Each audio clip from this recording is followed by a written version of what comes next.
to the viewers in Europe. Thank you so much. All right, and speaking of viewers, we have a ton of people out here on along the space coast of Florida watching today's launch. So let's head on over to NASA's Leah Martin. She's over at the Visitor Center with a whole bunch of excited people. Oh my goodness, Megan. You know, this normally is a time of night that people are winding down and getting ready for bed, but there is not a single person here who has sleep on their mind.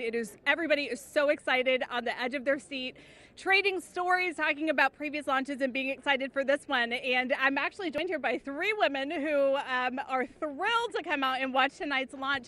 What does it mean to be out here and see this historic launch tonight? It's an amazing moment. I grew up on the Space Coast watching launches, and so to be out here tonight, it's incredible. It's an amazing feeling to be out with all of these people celebrating, and we're super excited to be here. And Isabel, I know that you said that you have been having your eyes on this launch. You've been watching on the previous attempts. What does it mean for you to be here tonight? Well, yeah, this is our third attempt here. We were here for the first and second here at Banana Creek, so we're really excited. The energy out here is electrifying, and we can't wait to see this thing go off. Now, this is the first of a series of missions that are becoming increasingly more complex. What are you most excited about for the Artemis missions? Leah, I am so excited to be here. I just feel so honored because, as you know, this isn't just a momentous launch for humanity as a whole. It's so important for gender and cultural minorities across the globe because Artemis is landing the first woman and the first person of color on the surface of the moon. This is this generation's Apollo. And so all of the people who didn't have the opportunity to live through Apollo and be inspired by that have the opportunity today to witness it. And I'm just so grateful to be here. I can't wait to see the positive impact. One more question. This is going to be something that you guys, I'm sure, will remember for your entire lives. How are you marking this? Do you have any special plans of capturing these memories and being able to pass them on to people in your life? Well, my son is growing up here. I didn't grow up here, and so he's going to grow up here on the Space Coast, and I just can't wait for him to just grow up with the Artemis missions. Well, Megan, we're out here. We have our eye to the sky, and we can't wait to see it go. Back to you. Really great interviews, and wow, I saw that drone shot that we had showing all of the bleachers filled with people there to watch the launch. That was incredible. If you're just joining us, welcome to NASA's live launch coverage of Artemis I, our return to the moon in almost 50 years. I'm NASA's Megan Cruz, and this is NASA astronaut Kayla Barron, who flew on NASA's SpaceX Crew 3 mission and returned home earlier this year after living and working on the International Space Station for about 6 months. I gotta ask you, how was that experience?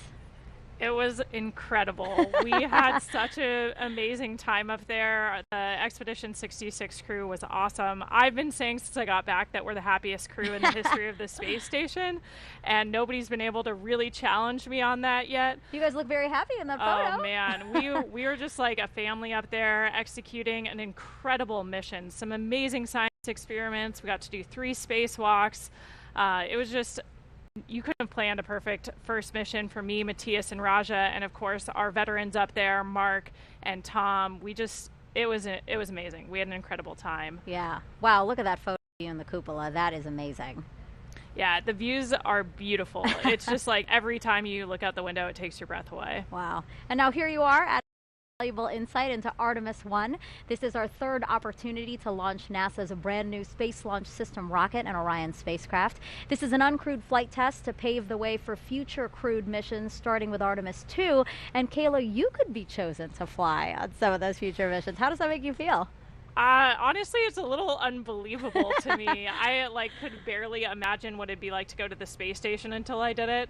And just thinking about what it would be like to look back at the Earth from orbit around the moon or even standing on the moon kind of blows my mind. Wow. So yeah, it's hard to even imagine that that's true, but it's a really special time to be at NASA and an even more special time to be in the astronaut office. Yeah, that's a beautiful picture of you seeing the moon, right?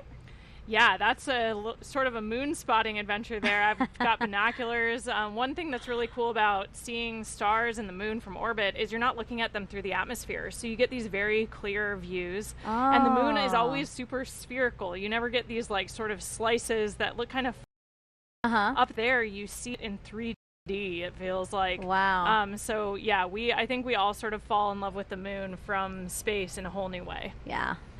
Well, today's launch attempt comes amid a very busy year for us at NASA.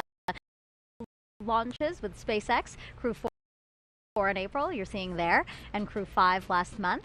In May, NASA and Boeing flew OFT-2, the second liner capsule. The goal is to certify the capsule for regular flight International Space Station after a crewed flight test next year. In July, we released the first images captured by our James Webb Space Telescope, and wow, they are magnificent. Pictures like these could help us answer some of astronomy's biggest questions about how our universe began. And then in September, we intentionally spacecraft into asteroid Dimorphos and successfully changed its course. The asteroid wasn't headed for Earth, but the test was to show that we could defend. And recently, 2 other missions that tested a new inflatable heat shield that could help us eventually land humans on Mars.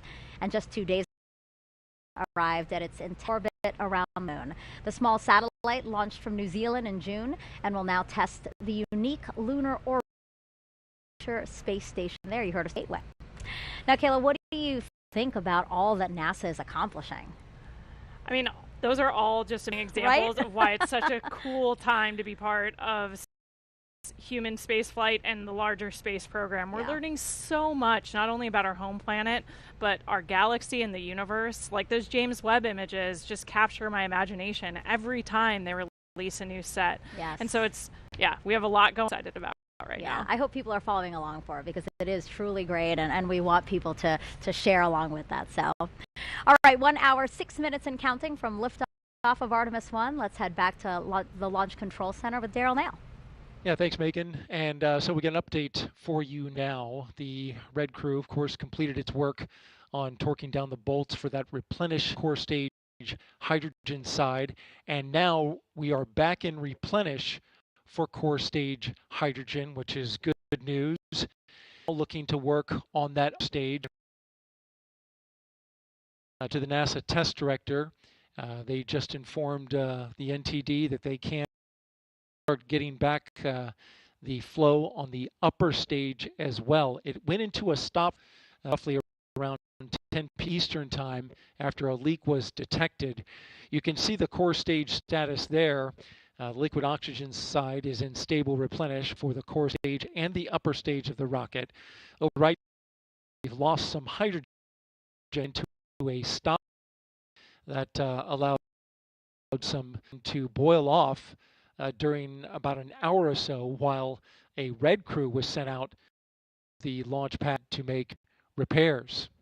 Now, the hydrogen bleed for the engines was reestablished, and it looks like the team is back on track to recover that after a stop flow halted the bleed. They are required to bleed that liquid hydrogen through 25 engines for 90 minutes, but they're picking up where they left off, and that appears to be on track. In the meantime, we've had an update from the range, and the range has NASA test director. Currently, at the moment, if we were to launch now, they are no due to loss of signal on a radar site. That's currently being worked right now. Again, the range advising the NASA test director that they are no-go. The range is not clear until they remedy that issue on their radar site, and so we're also tracking that. In the meantime, we started this at 3:23 p.m. The core stage tanked in about 4 hours and 23 minutes, and now looking to get everything back on track to try to make that launch when 4 a.m. Eastern time, which has a 2-hour window associated with it, all the way to 3 a.m. Eastern time. That's the latest from the fire room. Megan, back to you. Thank you. Now, there may not be astronauts aboard the Orion spacecraft for this flight test, but there are some past very important missions. Inside Orion spacecraft, as we fly around the moon, we have some cool experiments going on to help us understand what the environment is like. Although there's no humans aboard Artemis I, a few special passengers aboard that will help us pave the way for future Artemis missions. So there's basically 3 occupants riding. You can kind of think about it like 3 astronauts. We will have 2 torsos that are learning about the moon and learning about the environment. They go. We have a mannequin on Artemis I. We call him our Moonikin. That Moonikin is called Commander Moonikin Campos. Is actually in homage to Arturo Campos, who was an important person who helped bring the Apollo 13 capsule home. The Moonikin will sit in the commander's seat, and it will wear a suit just like our astronauts will wear. Moonikin Campos is actually weighted to simulate an actual human aboard the Orion spacecraft. So it will help us understand what our astronauts will experience as they go to the moon and home. The Orion Crew Survival System suit and the Orion seat were designed simultaneously to fit together as a seamless package. The actual design suit was built the Orion seat so that when they're in the suit, in the seat, it is a true cocoon of protection for them. During this test flight, the seat will actually be instrumenters. Sensors that tell us how much the chair is shaking during launch and re-entry and how the gravitational forces it experiences. We expect Commander Moonikin Campos to have a very exciting ride on his way to orbit. The thrill of launch, the experience of weightlessness, the excitement of landing. What we learn on Artemis I with our mannequins assistants will help us better understand how a human will actually behave in the seat, both for landing and for launch, to allow us to ensure their safety. In addition to the Moonikin, we'll have two seats that have basically what's like a human dummy per torso that are detecting how much radiation they're experiencing. Matryoshka Astro Experiment, MARE. It's an international collaboration with German Aerospace Center, DLR, and with Israel Space Agency. The MARE experiment consists of morphic phantoms called Helga and Zohar that are simulating a female body in a space-ready environment. One of those will be wearing a safety vest, the Astrorad radiation vest, that we hope will help protect astronauts from radiation. Each one of the two phantoms will be equipped with about 20 battery-operated radiation instruments. So between the two, we'll be able to determine how well we can protect our astronauts from radiation events. Space radiation is a mix of heavy large particles that originate from the sun. To put things in perspective, 1 year of Earth exposure to cosmic rays is equivalent with 1 day of space radiation exposure in deep space. The purpose of the MARE experiment is to learn more about the radiation exposure as well as biological effects of different organs. So basically, it's like we have 3 occupants inside Orion that are learning about the moon and learning about the environment for our astronauts before they go. Going back with new exploration goals and new technologies will help us gain better understanding of the challenges we encounter with deep space exploration. We will have to develop new technology and solutions to meet really difficult challenges. But that's what NASA does. That's what Artemis is all about. And we have one more passenger to tell you about. It's everyone's favorite beagle that's had a special connection with NASA ever since Apollo. Artemis is NASA's plan to go to the moon, and Snoopy is to be the zero gravity indicator. A zero-G or zero gravity indicator demonstrates the moment that the crew in the spacecraft. Snoopy is his first trip around the moon. The relationship with NASA and Snoopy goes back about 50 years since the Apollo days. He was the face of the safety campaign, the icon for NASA's culture and mission success. So NASA and Peanuts have a Space Act agreement. And we collaborate together on STEM content. And we really were excited when it was decided that Snoopy would be the zero gravity indicator on Earth. We wanted to go all out, so we created a custom Snoopy. And the spacesuit is actually made out of material worn by the NASA astronauts. Everything was done with extreme detail. They had patterns for his suit, even how his collar worked and how the NASA ball logo looked. We're very excited. I'm personally very excited. I can't contain the excitement I am feeling this day. Snoopy is going farther in space than he's ever been before. This is a day that we've all been waiting for. And we snapped this picture of Snoopy and Orion. He's comfortable and ready for his journey to the moon. Lucky for us, that Snoopy He has this twin that's staying here on Earth. That way we can take a closer look at how cute he is. And this orange suit, I mean, it is amazing. It's actually the same material that would be worn by Artemis astronauts, right? The suits we'll be wearing ultimately are an update of the suits that the shuttle crews wore. They're this iconic orange color. And we've updated those and also new crew capabilities so that they can best protect our return to the moon. I actually got to work with that suit team, and so the suit's kind of near and dear to my heart. Yeah, I think we have a picture of you as part of when you were helping design it, right? Yeah, so I was our representation from the crew office, from the astronaut office, to the engineering team that's working on putting the suit. So I got the chance to wear it for some testing, and it is an amazing suit while we're in the vehicle. So what's your zero-G indicator? Yeah, like the video mentioned, we always choose stuffed animals. So we actually had a turtle. We named her Fowl, which is German for peacock.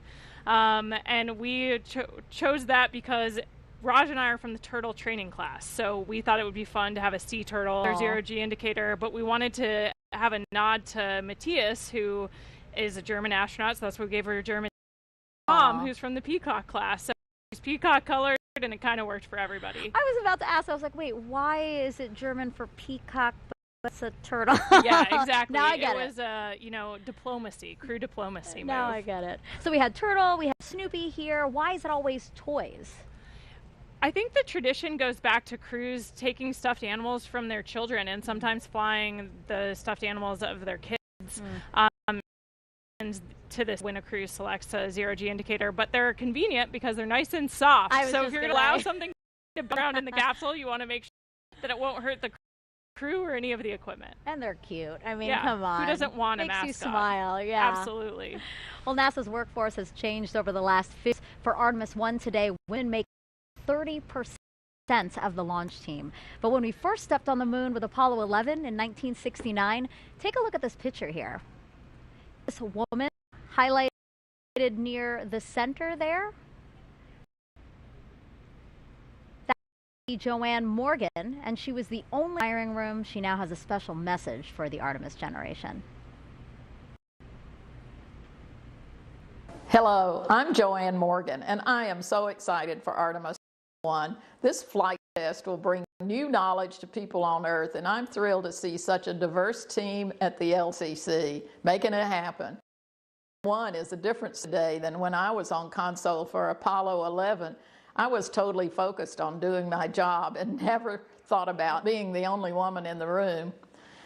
Today, women at NASA are center directors and launch and flight directors and have substantial roles in engineering, science areas. This is so important for a new generation, the Artemis generation, to see how individuals are leaders and contributors to the mission, and for youth across America and the planet to see this as well. After 50 years, it is gratifying to see this change, and I can't wait to see what you all accomplish together. New century, new generation, new mission to the moon and beyond. Godspeed, Artemis team and Artemis I. So great that we're along and interested in this mission too. Yeah, it's so awesome to see the women before us at NASA and paved the way for a much more diverse team to contribute to these amazing missions. Yeah, and speaking of women breaking the mold, before serving as a NASA astronaut, I knew her, and a member of the first class of women commissioned to the submarine community. How amazing is that? I mean, what would you say as you look at these pictures? What would you say to women, young girls who might be thinking, hey, I might want to join a predominantly male field? Yeah, I was just really lucky to be in the right place at the right time. I was a senior at the Naval Academy when they announced that they were going to change the policy and allow us to serve aboard submarines. But even before that change happened, I knew that I was passionate about serving in that role and I was dreaming about it. So I think allowing yourself to really passions are and be brave, dream that you could actually do. You had awesome mentors who encouraged me along the way and told me never close a door on yourself. You always want to put yourself in the roles you're most passionate about, especially if you challenge yourself. Doing something you love that's hard is so much better than doing something that you're not as well suited to. So I was just lucky I had some awesome leaders in my life who encouraged me to be brave enough to dream so that when those opportunities presented themselves, I was ready to take them on. Yeah, no, that's great. Having mentors is always so important because, yes, sometimes you don't know what path to take, especially if you're blazing your own. So it's always somebody to talk through something. Absolutely. 52 minutes until the hour window for Artemis I. Tour off the launch pad. Our colleagues over in Houston will take over. Leah, how are things looking in mission control right now?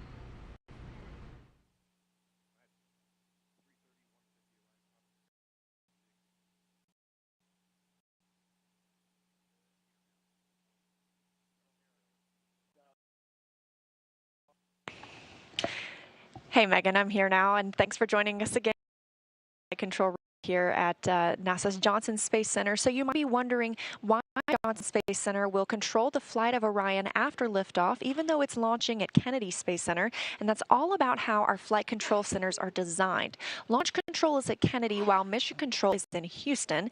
And we also have the SLS Engineering Support Center at NASA's Marshall Space Flight Center. Ever since the Gemini 4 mission in 1995, all flights have been from Houston after launch, so we have the experience in Space Center to work through exploration missions without crew. Additionally, launches must be conducted over water rather than over populated areas, which makes Kennedy Space Center a prime location. Again, we're ready to jump into action once SLS test room will be staffed around the clock until Orion splashes down at the end of the mission.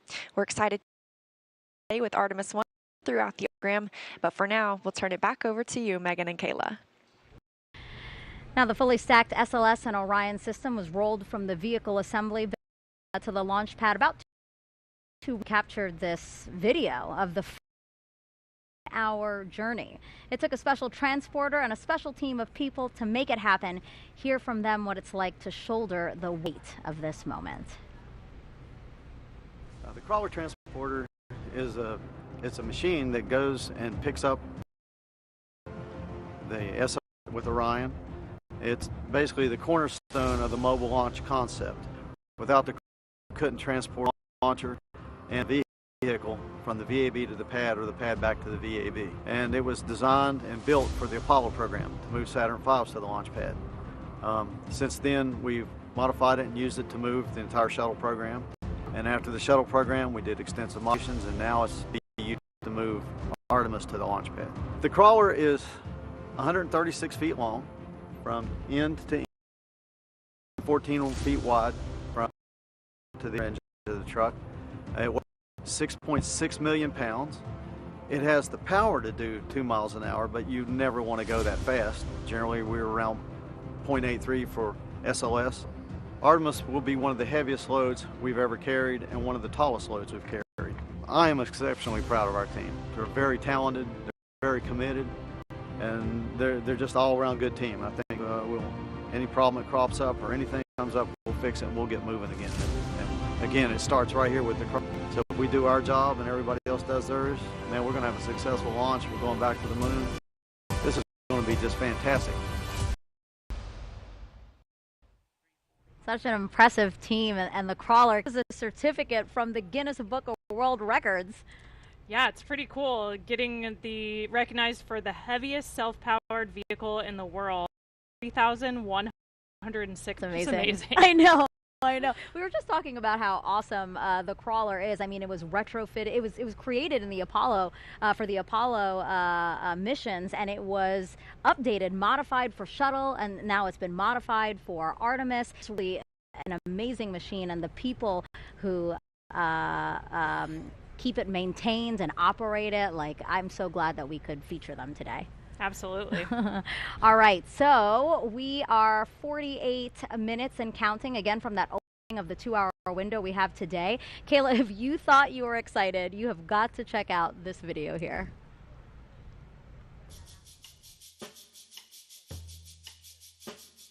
This is really cool.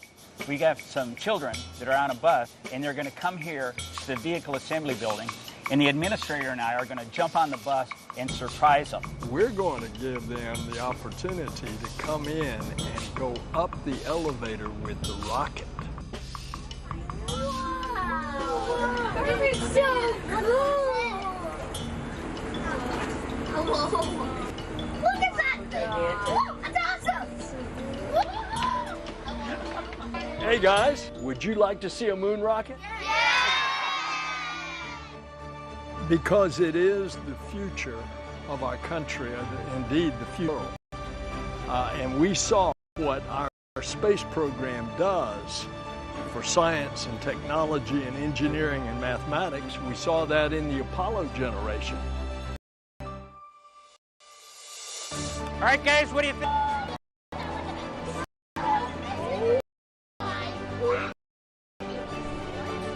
What I hope to achieve today is a new generation. I mean, the more people that we can get to see up close and personal this rocket, it's awe-inspiring. And I cannot wait till the launch. When America sees our rocket actually launch on a test flight to the moon, you know, it's just going to spark a whole new push for what we are doing. Best day of my life ever. Be incredible. It was a dream come true. This rocket is definitely going to the moon. I think it's really amazing. I was actually really excited because I've never seen a rocket like this close up. The Artemis generation. This is a new generation of us going back to the moon to learn and live, and then we're going to Mars. I told you they were so excited. They're so cute. It was amazing. I think my face looked pretty similar the first time I walked into the VAB and looked up at that rocket. I mean, the building is huge, and standing at the base of the rocket just takes your breath away. The scale of it, you know, 322 feet, especially stacked on its end like that, is just amazing. So yeah. I almost relived my first time in the VAB through their eyes. And it was really cool. There was this opportunity where they got to just ask any questions they wanted. I was there, so they were asking me questions. They were asking the administrator, Bob Cabana as well, and they just hands shot up. They just had questions, and then sometimes I didn't really know the answer, and they're like, well, it's this, and I was like, oh my God, they know so much, and they're so interested in it. I mean, again, this is why we're doing this. This is part of the inspiring the next generation. Absolutely. Whenever I get a chance to interact with kids, kind of any age, all the way from elementary school up through college, the human spaceflight program, and Artemis in particular, I think really captures people's imagination and gets them interested in everything it takes to do something so daring and so complicated. Yeah. And actually, before we move on, an interesting note about the opening music in that video. It's an original composition called The Artemis Generation, performed by the Cooper Middle School Band percussion section of McLean, Virginia. And to continue to inspire the Artemis generation, NASA invited students to take part in a national essay contest, challenging them to imagine what it'd be like to lead a week-long mission to the moon pole. Here's the first winner now. I gazed out of our moon pod window just before it was time to exit. My crew of 3 and I had been working for years to get here. Our crew consisted of a botanist, an engineer, a doctor, and me, an astrobiologist. We'd been picked because of how well we got along together, with our complementary STEM backgrounds and our naturally upbeat personalities. Houston, this is Artemis Crew 1, initiating airlock sequence, I said over my microphone. I looked at my crewmates, and as I stepped out of the pod, I felt so gratified, becoming the first woman on the moon.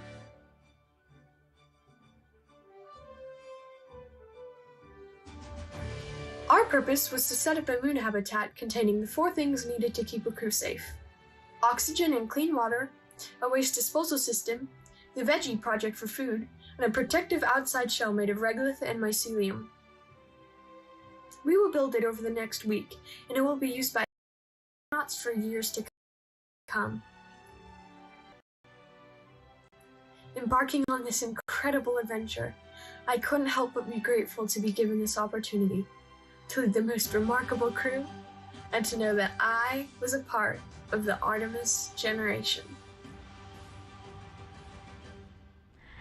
So that was beautifully written by Taya Sauer of Laguna, California, and she was one of 3 essay winners. The 2 others were Austin Pritz of Walcott, Indiana, and Amanda Gutierrez of Lincoln, Nebraska. If you want to check out their essays, you can scan the QR code you see on the screen. The 3 of them beat out nearly 14,000 students who submitted essays, so you definitely want to check out the other 2, again, by scanning this QR code. So right now you're looking live at right outside of Kennedy Space Center's visitor complex. Plenty of bleachers set out. As you can see, a lot of guests that are hoping to see the launch today. So why don't we go in there and check back in with NASA's Leo Martin. Hi, Megan. Yeah, this place is filling up. You can feel the excitement, people chattering, people sharing stories, people talking. And, you know, we just heard about those Artemis Moonpod essay winners who are part of the Artemis generation. Also joining me tonight from the Artemis generation, we have 2 students who were actually able to come down and visit at Kennedy Space Center to watch this launch live tonight. Denim and Allison, how does it feel to be here tonight? Really, I was just, when I first nervous. I didn't really know what to expect. Like, we really each other and we kind of screamed. Yeah. How did you feel? Honestly, it was like amazing. It was surreal. Like that we have this opportunity out of so many people who applied for this. It was like outstanding. And you guys actually got to take a tour of Kennedy Space Center a little bit earlier this week. What was something that you got to see that was just really outstanding?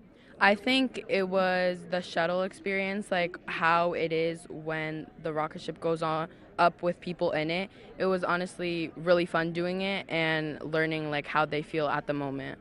And you like to watch the world's most powerful rocket launch tonight from just across the river? Well, really, I don't expect, because I've never really done this before, but I feel like it would really be outstanding. I might shed a little tear, but I don't really know. Like, I'm really excited to be here, and it is amazing. I don't think you're going to be the only one shedding tears tonight. Megan, we're super excited, eyes on us, and we're ready to see the launch. Much, guys. Now, Kayla, are you ready for more questions from social media? We're getting them in. Always. All right, let's take a look at the screen now. We have another select. Hey, Palmer, and I play Izzy Hawthorne in Pixar's Lightyear, and I can't wait to see Artemis I launch today. How will going to the moon pave the way to...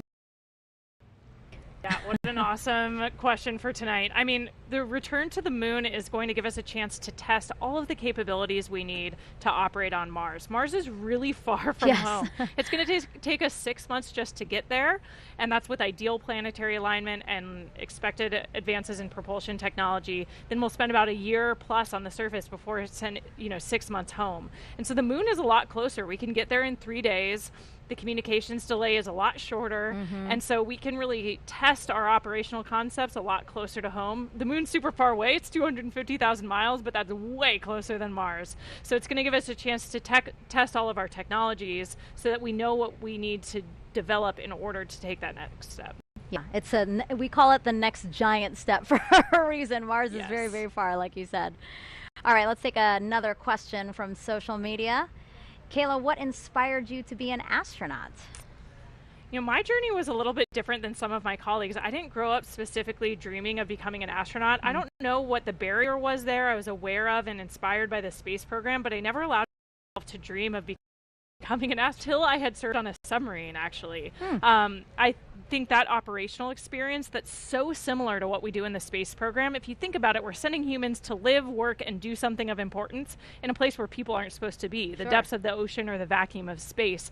And so I think those experiences gave me the confidence to even dream that I could become an astronaut, and then inspired me to apply in the first place. And that doesn't deter you, again, like being in a place where, we're not supposed to be, a confined space at that. Yeah, I think those parallels, I got a chance to meet an astronaut after serving on my submarine, Kay Heyer, who's also a Naval Academy graduate, class of 1981, and hearing about her experiences working on the space station really made me click. All of a sudden I said, the space station's a submarine space. Yes. And it sounds silly, but I never made that connection. Once I did, I just couldn't stop dreaming. Oh, that's so cool. I love that your story, the typical one, as you said. Okay, I think we have time for one more question. Is Snoopy ready and excited? Of course. I think like any crew member, Snoopy's been training for this moment. He knows what to expect in a nominal and an off-nominal launch and all the actions expected of him. So like any good crew member, he's ready to go. And he has his suit that's been tailored to him. It's especially made for him. The astronaut suits are especially made for them. So yeah, I think he's ready. Yeah. Seeing the moon up close, he's ready to go. So keep those coming. Use that hashtag Artemis and tweet or drop them in the comments wherever you're watching this broadcast. And don't forget those NASA moon snaps. Hashtag NASA moon snap for your moon inspired content. Okay, we are now 37 minutes from the opening of our 2-hour launch window today. Let's check back in with Daryl with the launch team. Yeah, we've had a couple of that the launch team has been working, and we have an update on both of those. First of all, is the leak, the liquid hydrogen leak and the replenish valve out at the mobile launcher. We understand from the launch team that that leak has not recurred. The work that happened out at the pad is that the red crew and the work that they did out there remedied the leak. That's good news. And now the liquid hydrogen tank on the core stage is back in replenish at this moment. And the upper stage of the rocket, liquid hydrogen side, is in fast fill. You can see from the graphic there that we are back up to 100% over on the liquid hydrogen side on the right hand of the screen. On the left hand of the screen, you can see we have been in stable replenish for liquid oxygen. Now, with regards to the range, they reported that they had an issue to the NASA director with their radar sight. Later found out that that was actually a bad Ethernet switch that was cutting out and not providing them the data. The range reported that they will swap out that bad switch, and they're working on that. They advised at the time, about a half hour ago, that it would take them about 70 minutes, or about 25 minutes into that work. They did just recently, the NASA test director, to say that it's going to take them a little bit longer because they're going to need to re-verify this Ethernet equipment once they have it installed. Again, that work is ongoing, but at the moment, if we were now, the range is no-go as a result of that bad Ethernet. The Dolly Lu file, which helps steer the Space Launch System through the upper atmosphere, has been uploaded to the rocket, and so we're good to go there in terms of other configurations that are ongoing. But we are continuing to monitor communications of the launch team about holding to the top of the window, currently slated for 1:04 a.m. Eastern Time. But we do have 2 hours, and we have yet to see whether or not the launch team is going to be able to make enough adjustments in order to hit the top of that window. No slip yet, but we're monitoring their work, and we'll give you an update when we have it. Back to you, Megan. Thank you, Daryl. Really great news about that leak. Kayla and I actually said, wow, that's really great news. So we'll wait on your next update. Let's go back live now to Kennedy Space Center's visitor complex, where we have NASA's Dan Hewitt inside there with our new moon board. Dan, let's focus in on Orion now. It has 3 main elements, right? That's right, Megan. And Orion is the spacecraft that's going to be carrying our Artemis astronauts off of planet Earth and then returning them home. As you said, 3 major components, so we'll jump in here at the top with the first one, the launch abort system. This is a critical safety feature on Orion, designed to pull the capsule away from the SLS stack in the event of an emergency on the pad or the way uphill. And it does that using 3 solid rocket motors. The first motor can fire within milliseconds of automatically detecting an issue, pulling the capsule away to a safe distance.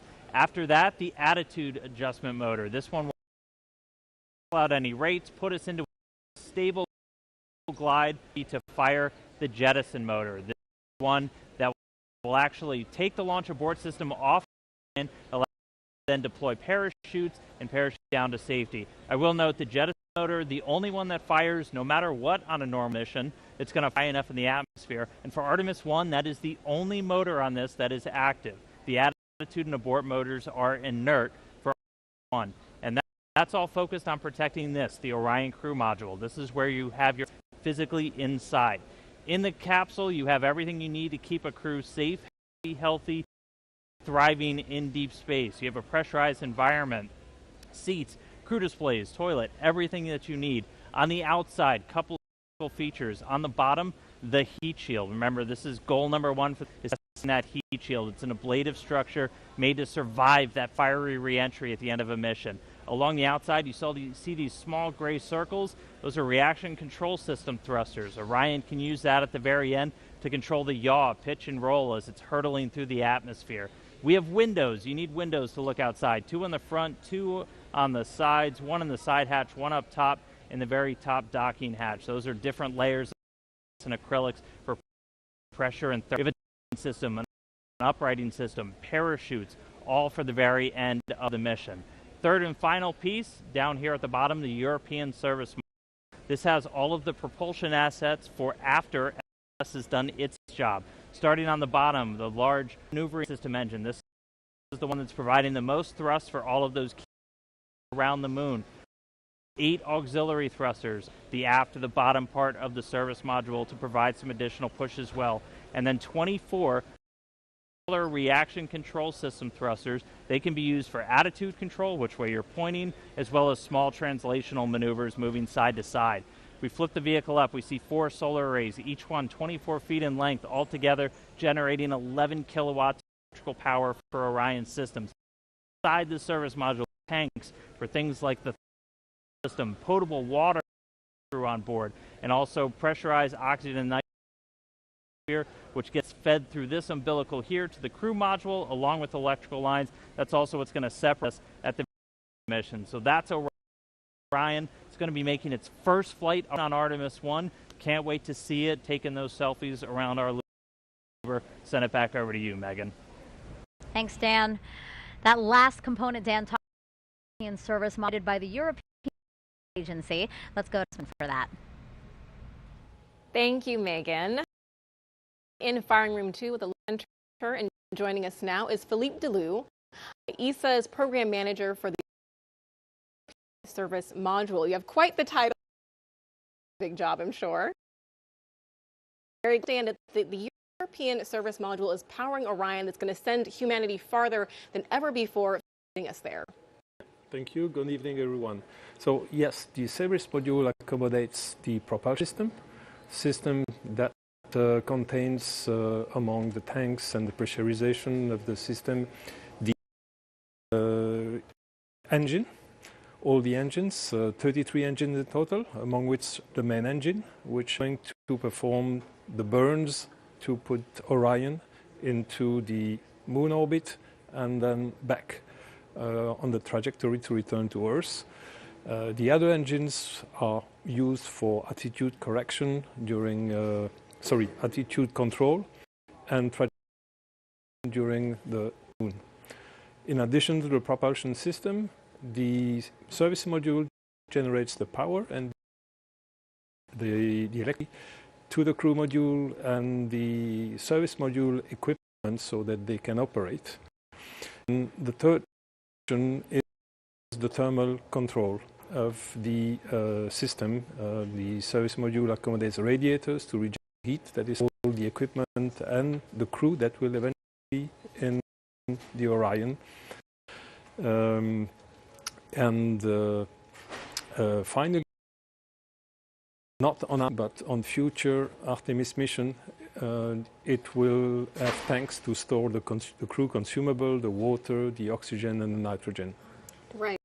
We understand too that you are monitoring launch here in Firing Room 2 with us. We have a team. We're going to bring up a picture of that team right now, or a live look inside ESA's control room in the Netherlands. Can you tell us what is your team working on? Yes. Well, the ESA team is only back in the dance. It's one aspect, but we have also a significant team in the control room in Johnson, in the Mer control room, and their role is to monitor the telemetry from the service module to make sure that all parameters are behavior, that the operations are performed also nominally, and for sure identify if something goes wrong, if something goes not nominal.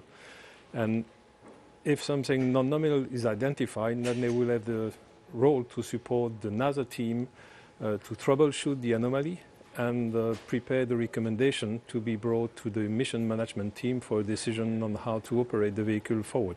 Great. We're really glad to hear that your teams are monitoring here, Johnson in the Netherlands as well. And this has been a huge collaboration. There were 10 countries that contributed to the European service module. Can you tell me about that teamwork? Indeed, it was a real teamwork of about 60 companies across 10 European countries. Well, together with the prime contractor, we have selected the finest companies available in Europe to build the state-of-the-art equipment which is needed to go back to the moon with humans. Right, we're going back to the moon and farther even beyond. Thank you so much, Philippe. I really appreciate you being here tonight. You're welcome. Thank you very much. Of course, of course. Megan? With Mission Control in Houston. Leah, how are things over there? Things are good over here at Johnson Space Center, which is just one part of the agency-wide effort with many NASA programs doing their part to make missions a reality. When the first woman and first person of color wearing a state launch and entry suit, Orion crew survival system. When they set foot on the moon, they'll be in another all-new next-gen suit, both being developed at the Johnson Space Center and through partnerships with commercial providers. During those spacewalks, astronauts will collect samples for further study of the moon. The Astromaterials Research and Exploration Science Division at JSC is preparing to receive rock, soil, and ice collected from the moon, which has a unique crater impact history and ice deposits that have never been sampled. And leading the effort to advance capabilities for science, exploration, and commercial development of the moon is the Commercial Lunar Payload Services Initiative, or CLIPS. A dozen American companies are developing science investigations and tech demos. Additionally, we need a sustainable presence, a space station, to facilitate access and home base off point for new deep space exploration missions. This is where Gateway comes in. It's a multi-space station being developed by a world effort led out of JSC. Again, teaming up with international and commercial partners to create this essential component. Artemis and Gateway will enable NASA's Human Research Program to better understand how the human body adapts beyond low Earth orbit, ensuring future astronauts traveling to the moon and Mars have the tools to keep healthy and thrive in new environments. And with that, we're going to turn it back over to Megan and Kayla at Kennedy. Thank you so much. So Artemis will also facilitate new discoveries about the moon. So to tell us what we're hoping to learn, we have Sarah Noble here. She's the Artemis Lunar Science Lead. Great to have you here. Thanks. So tell us about what we know about the moon. Yeah, so we learned a ton about the moon during Apollo, right, from the samples and the data that we collected. In fact, we're still learning from those samples and data even today, 50 years later. But then since Apollo, you know, we've actually been studying the moon mostly from above, learning about getting more of a global perspective on the moon that we really didn't have during Apollo. And so that's allowed us to ask a lot better questions and to understand where to go to find the answers to them. Now that we're headed back to the moon, sending human beings to the Artemis program, what are we hoping to learn that's new? Yeah, so we're going to an entirely different part of the moon for Artemis, right? During Apollo, we kind of landed almost in the same place, like 6 times, right? In the sort of central near side of the moon. But for Artemis, we're going to go explore a new part of the moon. We're going to go to the South Pole, which is some of the oldest rocks on the moon. It's the part of the original crust of the moon. And there's places there that are permanently shadowed, where we think that water and other molecules sort of get trapped, and we really want to understand what those are, and so that we can use them for both science and for as a resource. Sarah, we're also planning to land a rover at the South Pole of the moon in late 2024. Can you tell us about that? Yeah, absolutely. The Viper rover, the Volatiles Investigating Polar Exploration Rover, is going to go land near the South Pole, and it's actually going to explore some of these permanently shadowed areas. It's going to dip into them, drill down, try to find out what that water is, what else is there, what form that water is, how much is there, so that we can really understand it both from a science perspective, and if we want to use it as a resource, we will understand how to extract it. So some people might say, you know, we have all these rovers, we have access to machines that can do a lot of the work on the surface of the moon for us, so why is it important to return humans to the moon? Yeah, it's not an either-or proposition, right? There are some things that robots are better at and some things that humans are better at. And it turns out that humans are much better field geologists. We're really much more efficient and better at that. Plus, we can do better. We can deploy more complex instruments, and we use tools in ways that it's very difficult for robots to do, so we can collect better samples. And one of the great things is that we can bring back a lot of samples, right? When we do robotic sample return, it's usually a very small amount. But if you look at what we brought back from Apollo, it's a large amount of samples that literally hundreds, probably maybe thousands of scientists have been able to study over the years and over generations. And that's a lot of brain in those samples. So again, that's how Artemis and Apollo are different. Now we're utilizing machines and people. That's right. To Work hopefully together. Advance. Yeah. That's right. Perfect. Sarah, thank you so much for your time. Thanks for having me. So in our Nation the Moon, we asked you to create moon-inspired content and share them with us using hashtag NASA MoonSnap. We got so many wonderful submissions, so why don't we check them out now?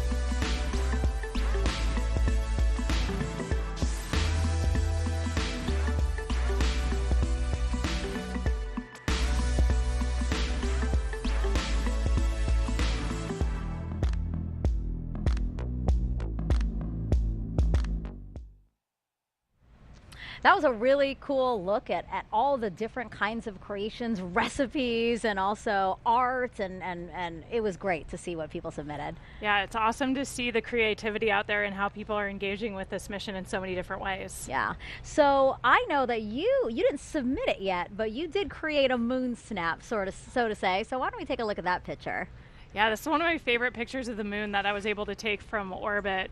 I think for me, it kind of reminds me of that iconic picture of moonrise or Earthrise from the moon from Apollo.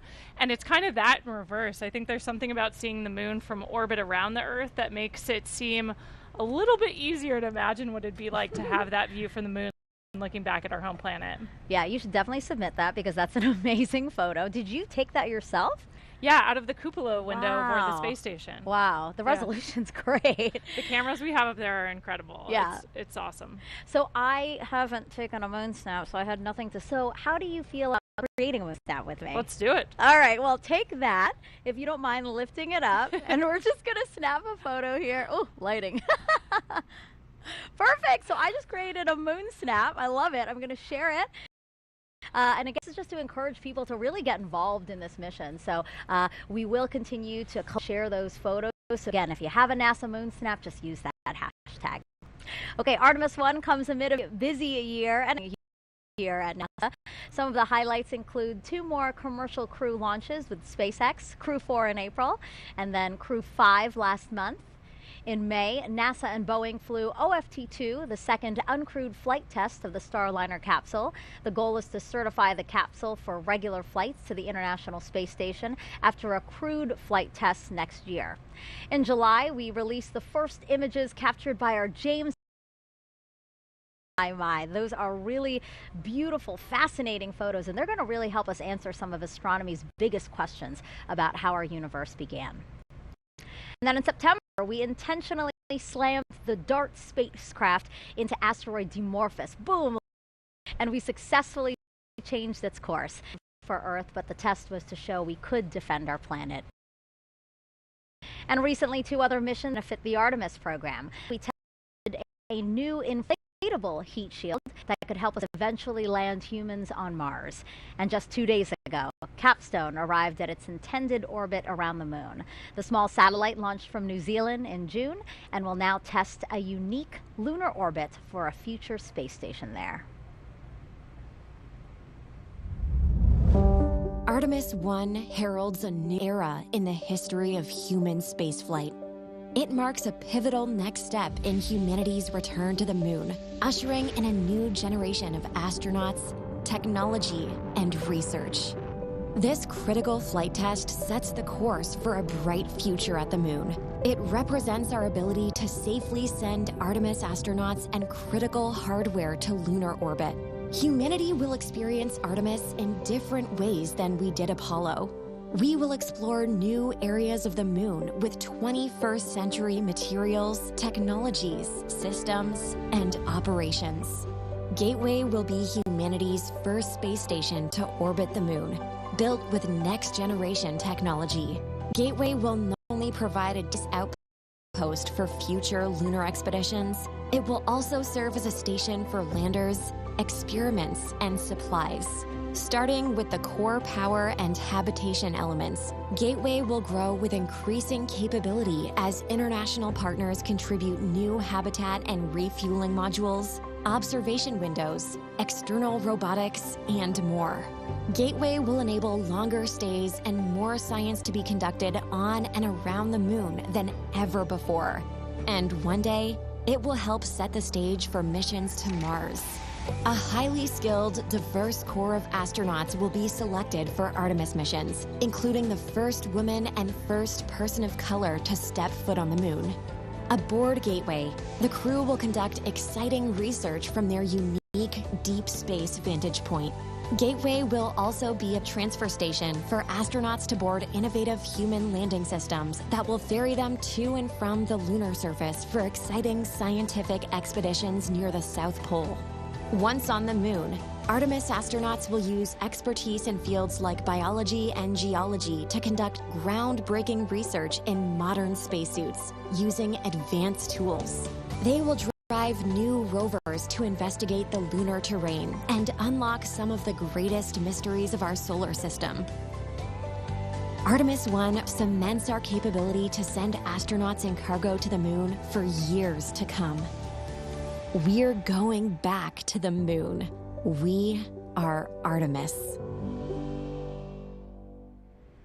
As we approach the opening of our 2-hour launch window, we have a special musical performance for you. America the Beautiful, played in honor of the flight test by the Philadelphia Orchestra and Yo-Yo Ma.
A truly beautiful full performance. It really has me feeling quite emotional right now. Yeah, perfect tribute for tonight's launch. You know, it's just, it gives me a sense of pride, really, to just remember our country continues to lead our nation in space exploration. So, and as such, the White House is closely watching this historic launch. Earlier this year, Vice President Kamala Harris came down to the Kennedy Space Center and met with NASA leadership as well as astronauts. She also toured our facilities where teams are working on hardware for future Artemis missions. Before leaving, she signed a piece of the Orion spacecraft that will fly on Artemis III. She's doing it right there, which will return astronauts to the lunar surface. Okay, Kayla, time for more social questions. So let's take the first one. You know now the drill. It's going to be a celebrity question, so let's take that. Hey guys, I'm Jack Black, and I'm super excited for the Artemis I launch today. I was part of a little movie called Apollo 10 and a Half, A Space-Age Childhood, and I have a few burning queries. Question the first: how is Artemis different than Apollo?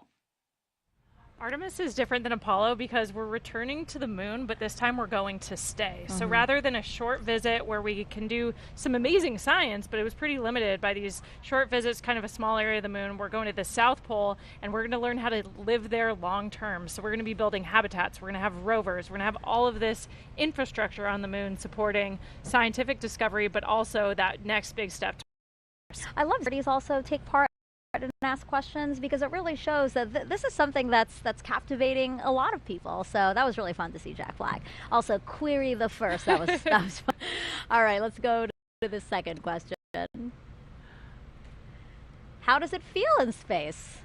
Being in space is amazing. I mean, for us launching to orbit around the Earth and then go to the space station where I just was for 6 months, we're in an apparent microgravity environment. So for us, it feels like we're weightless, like we're floating. So you have to relearn how to live and work in that space. But once you get used to it, it's a lot of fun. Yeah, we were just talking, Jessica Watkins, another NASA astronaut, was just here, and she was saying that actually when you came back on Earth, that was an adjustment as well, because you got so used to living on the space station. Yeah, the transition home was actually a lot harder for me than the transition up there, because our vestibular systems kind of remap. We start ignoring all the sensors in our inner ear that tell us how our bodies are moving, because the space environment is so strange. But we really need that on Earth to balance and control our bodies. Sure. So when we get back, it takes a couple of days before we feel comfortable again. Really interesting. Thanks so much for those. Okay, so we are 10 minutes until the opening of our 2-hour launch window today. So why don't we head back over to Daryl. Daryl, tell us what's happening now. Yeah, Megan, we actually have about 10 minutes before we go into a half-hour hold. That half-hour hold is part of the L clock, and what you see on your monitor right now, I believe, is the T clock. So in about 10 minutes, we'll hold for a half hour, and currently the launch team is trying to evaluate how much of a delay may result from that we've been facing over the past hour. Just to recap those, we had a leak in a replenish valve on the mobile launcher that feeds into the liquid hydrogen core stage tank. That's been resolved. The leak has been fixed, and we're moving forward. Currently, the upper stage of the rocket for liquid hydrogen is roughly 78% at the moment. So that is tracking. Progress continues there.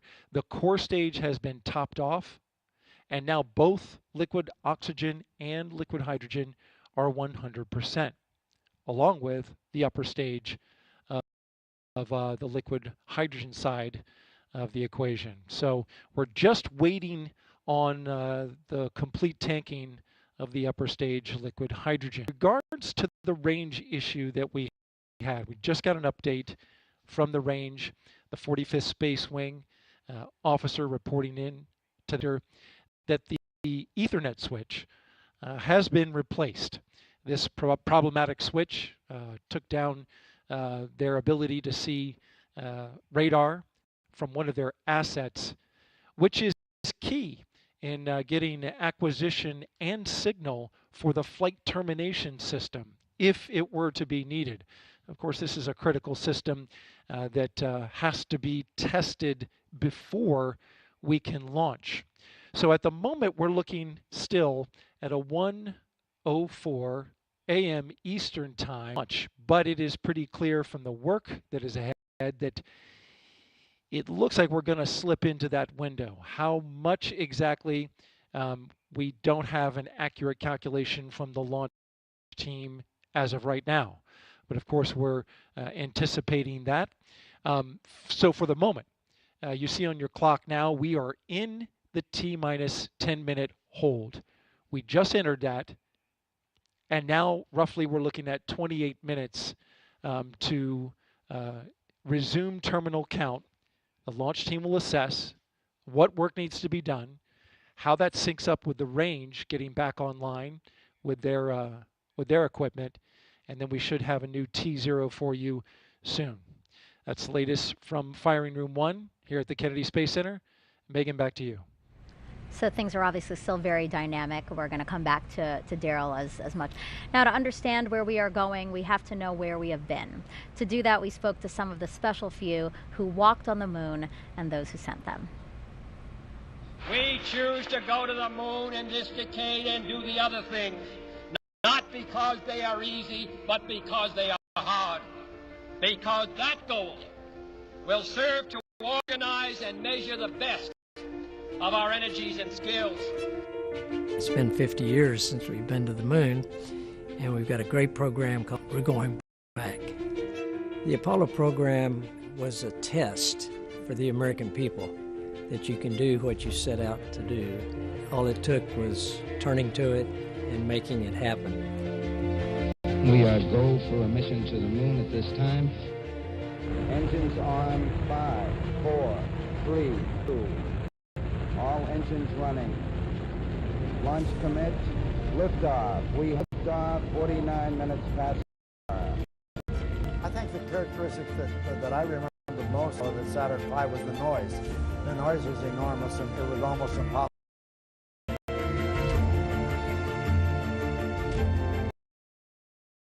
We go. 10 Eagle has landed. The landing to me was a great. The nation's euphoric. That's one small step for man, one giant leap for mankind. Anything could eventually the universe and the spacecraft that we use explore.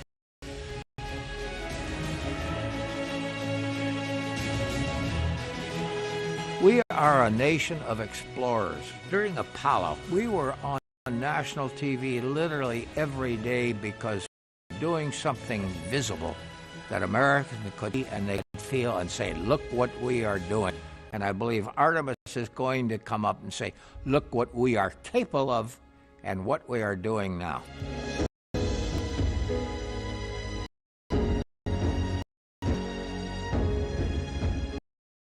Stand on the of Apollo.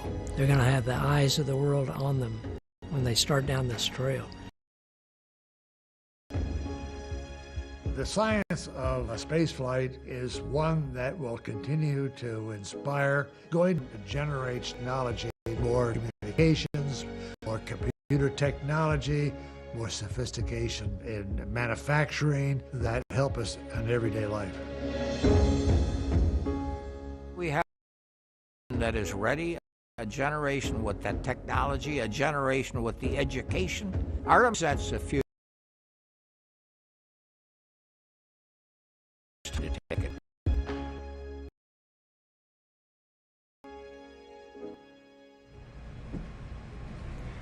If you're just joining us, welcome to NASA's Kennedy Space Center, where we are showing you another. All of those people who are there hoping to watch the launch today is the visitor for the Marshall Space Flight Center in Huntsville, Alabama. That center played a crucial role in the Artemis program. So I'm not as if there are a bunch of people there watching. All right, now we're going to take a Martin over at Banana Creek. Again, that's right outside of our visitor center, and she's with some other folks who came out to watch today's launch. Yeah, you know, Megan, we talked about this being America's rocket, right? Every state in the United States is no surprise that we have people from all over the country tonight. I'm actually joined by some friends of ours who are joining Utah. What does it to be here tonight to see tonight's launch? I think it's amazing. I know that tons of people from all over the United States have helped build the rockets and are here tonight, so it's awesome to know that we all have a little bit of pie. And go ahead. No, I'm just excited to be because I've been a fan of space travel and going to the moon and back. Again, later in life. And you were actually telling me a little bit earlier that you grew up in the Apollo era, in the following those first launches, and now here. How does it feel to be watching the sister program launch and seeing at the beginning? Look at the goosebumps. That tells it all right here. I'm totally. Now, and you were actually telling me that you have a personal connection to this rocket as well. You know, some people who. What do you think it feels like being here? Feel for you to see something that's the culmination of so many years of hard work? Yeah, I think it's crazy when you think about how long it takes to build it and stuff. Like, I wasn't even born last time people tried to get to the moon, so I cannot wait. And we have a ton of people who are working tonight still on call, and so we just want encouragement. What more do you have to say? Oh, I hope it goes tonight. Megan. Go Artemis. Yes, I love that. And again, I just love these drone shots that we're showing of all the people who are here ready, hoping, anticipating launch today. So now let's head back over to Dan. So Dan is in the Apollo Saturn V Center, which is right next to this crowd that you're seeing here. He's inside there, and he's going to tell us more about SLS using an interactive state-of-the-art tool we're calling the Moon Board. That's right, Megan, and everybody, welcome back to the Moon Board. So just to recap, SLS out on the pad, on the mobile launcher. Daryl's been walking you through. We had that hydrogen leak of the mobile service structure here. We haven't had any issue umbilical so closely back in August and September. So everything looking really good with SLS. Just to recap, most powerful rocket we have. Rocket boosters and 4 engine stage. Now these solid rocket boosters are minutes of the flight, a little more 2 minutes, and we call them solids because of the type of propellant in there. If you forgot it already, it's aluminum powder, ammonium perchlorate, and polybutadiene acrylonitrile. It's a binding agent that's inside. Solid propellants are extremely reliable. They keep burning. You can't really throttle them up and down like you can with liquid fueled engines. You can throttle just by the, so you basically put more and less in others as you're trying to really throttle the rocket down, which we do as we go through things like max Q pressure.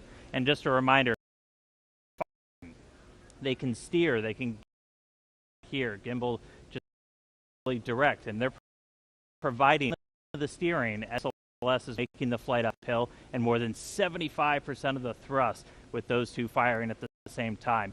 And again, they're attached to this. This is the core stage, 212 feet tall, the largest single stage we've ever constructed. It's been through the green run test, a lot of preparation, flight today, and it is propelled by these 4 RS-25 engines. Now, these are liquid fuel rocket engines, so you have a fuel and an oxidizer. Fuel is you can real time. You can kind of like gas in your car. You can go faster or a little slower. So these throttle up to 104% of their rated thrust at the time of liftoff. We throttle them down as we use the maximum amount of pressure on SLS on the way uphill, and then throttle them back up until they've consumed all of their propellants. And they're consuming that propellant at more than 1,500 gallons a second. That is just an astronomical amount of fuel that's running through these engines to produce that thrust. Each of these up to 500,000 pounds each during their operation.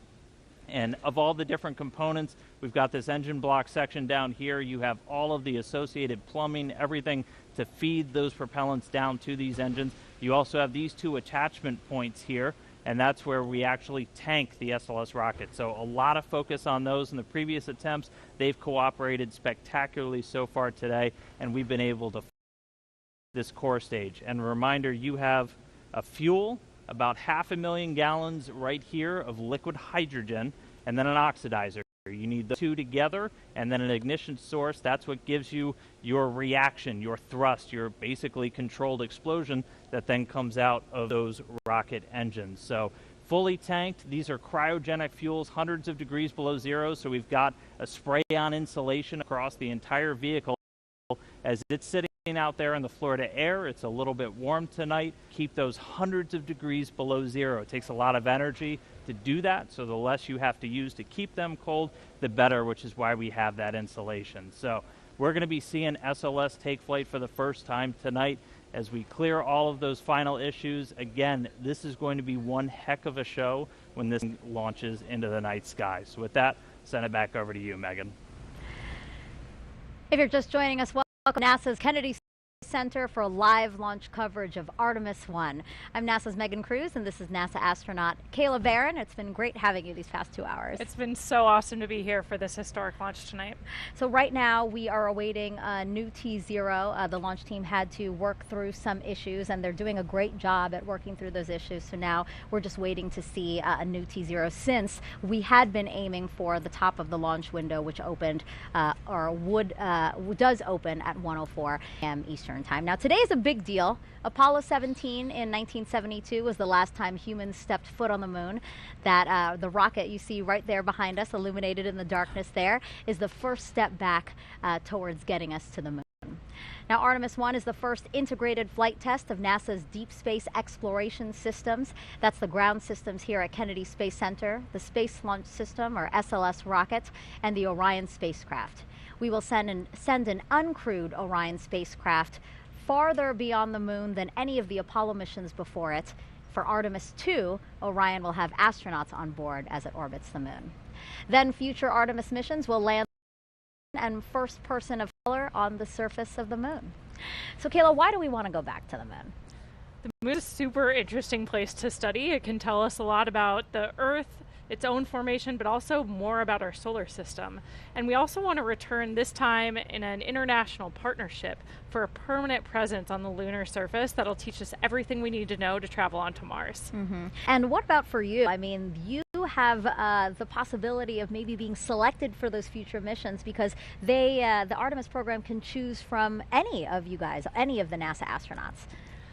It's a crazy time to be a NASA astronaut and even imagine that that could be real. I think we're all just honored to be a part of the team that's doing this. We're just a small representation of amazing human beings around the world that it takes to do something as audacious as returning to the moon, learning what we need to go onto Mars. So we're just all excited to support the program in any way we can. But of course, a ride to the moon would be incredible. So yeah. I think we're all just dreaming about those moonwalks. Now, since Artemis I is setting the stage for those future missions, is there anything in particular about this 26-day mission that you will be watching? Is it re-entry?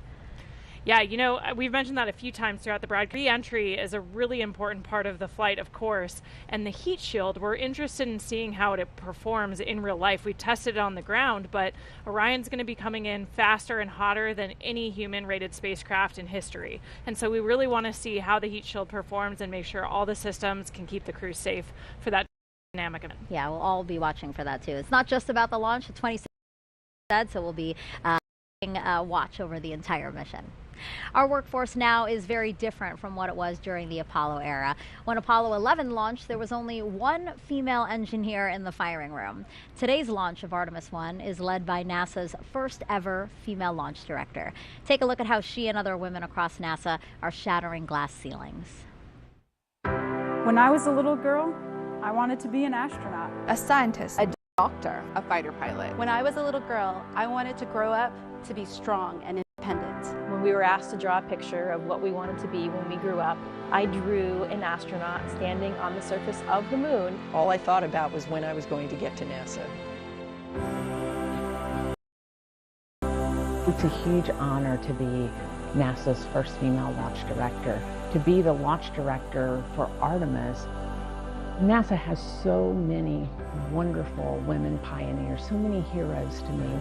Some of the most amazing women in my eyes are people like Katherine Johnson and the other women that you've seen in Hidden Figures.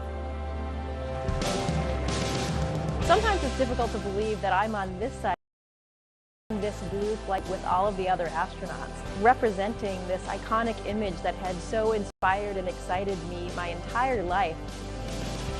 Being South Asian heritage, Kalpana Chawla was just such a big thing for me growing up. I've always looked up to Sally Ride and Mae Jemison, who really laid the foundation to allow people like me to be in the position that I am now. All of these women were pushing those boundaries and breaking those glass ceilings. Now, of course, there are some fantastic women in leadership positions that inspire me every day. So much has changed since the Apollo program. During the Apollo 11 launch, we had one woman, one out of 400 engineers in the room. And I look at our team today, it's much more a reflection of the world that we live in. A big piece of why it's so important to have women and diverse backgrounds, because it allows us to bring everybody along with us on this journey. It doesn't really matter what you look like. If you've got the brains and you have the knowledge, we need you at the table. We are at such an exciting time in human spaceflight right now, and Artemis is such a huge part of that. We haven't been to the moon in many, many years. We have a lot of younger generation folks that have never seen that happen. We will understand so much more about the moon, about the Earth, about our solar system. We're going to stay. And to me, that's an amazing idea. The moon is going to be the blueprint for how we go to Mars and out into the solar system and maybe beyond. It is incredibly exciting to be part of this Artemis team. It still feels pretty surreal to think that I might one day walk on the moon. To see a woman and a person of color on the surface of the moon, to be able to say that space is for everyone and that we go to space to make life better here on Earth for everyone. I know that tears will be in my eyes.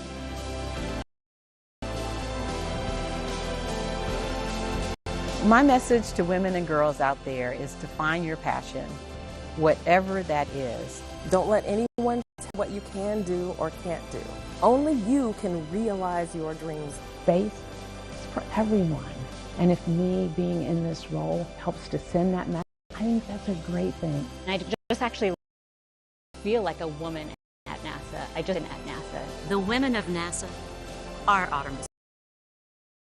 A difference.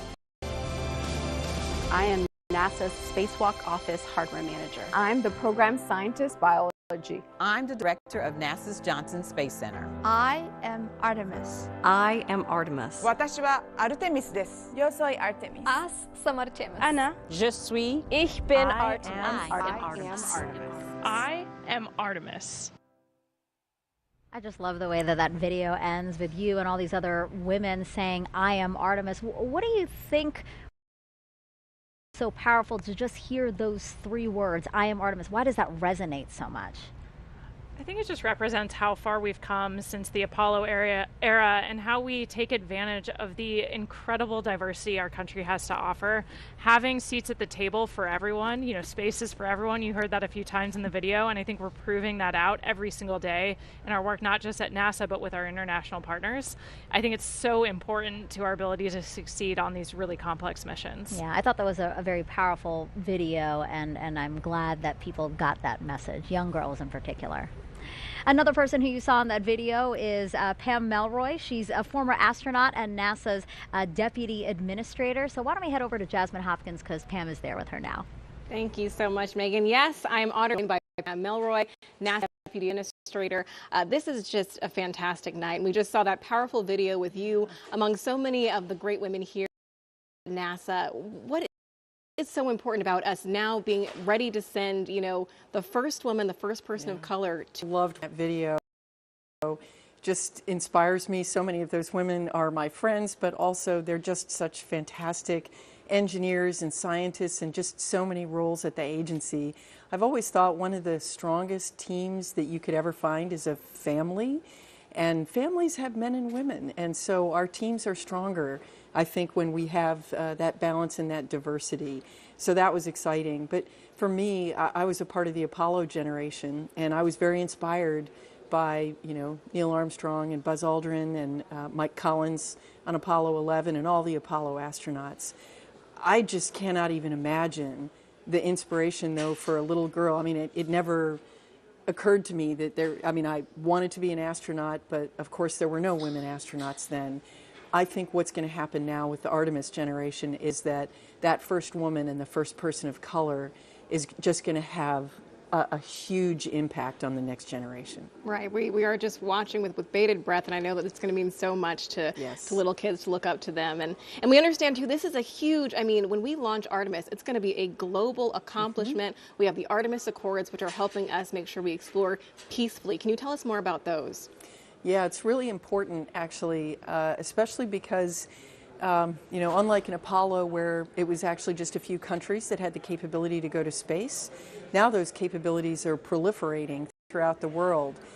And so what we do with the rocket is really important, and how we go is just as important.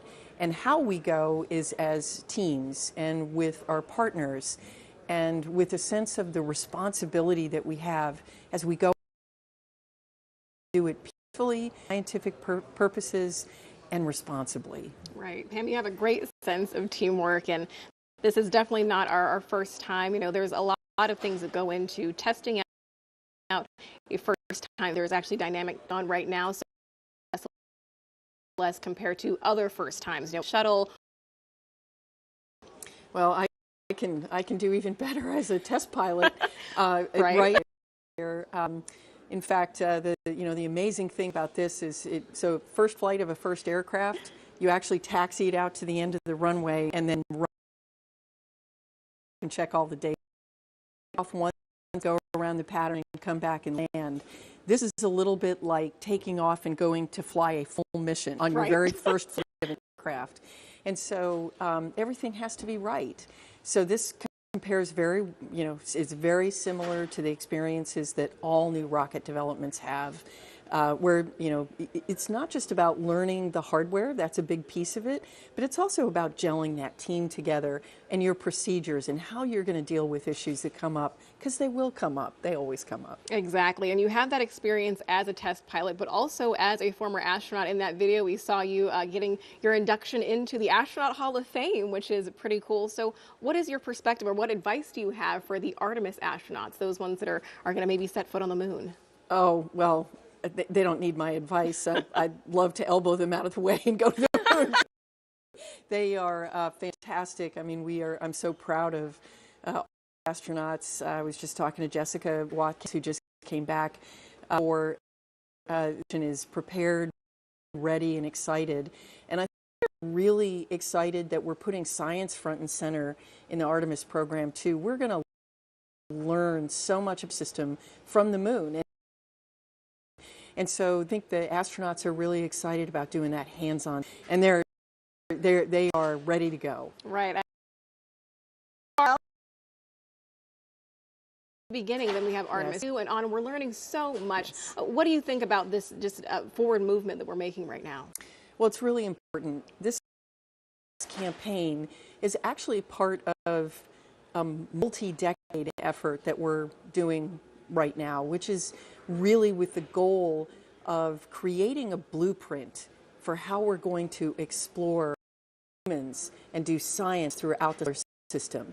So learn this campaign on the moon, and then we're going to go demonstrate it on Mars, and then the next destination, who knows where. Right. We're going so much further than we ever have before. Pam Melroy, thank you so much for joining us. Thank you. Go Artemis. Of course. Go Artemis. Megan, back to you. Thank you both for that. Johnson Space Center during today's launch attempt. So why don't we go back over there with Leah to tell us what's going on over there. Thanks, Megan. You're right. Teams here in Mission Control Houston continue to monitor today's events. Again, they will really kick into action once we have liftoff, and they'll remain on console all the way through splashdown. But quickly, I have to show you something, a little show and tell. It makes me feel like the coolest kid in school. I've got a moon rock here. I hope you can get a good shot of it. It is from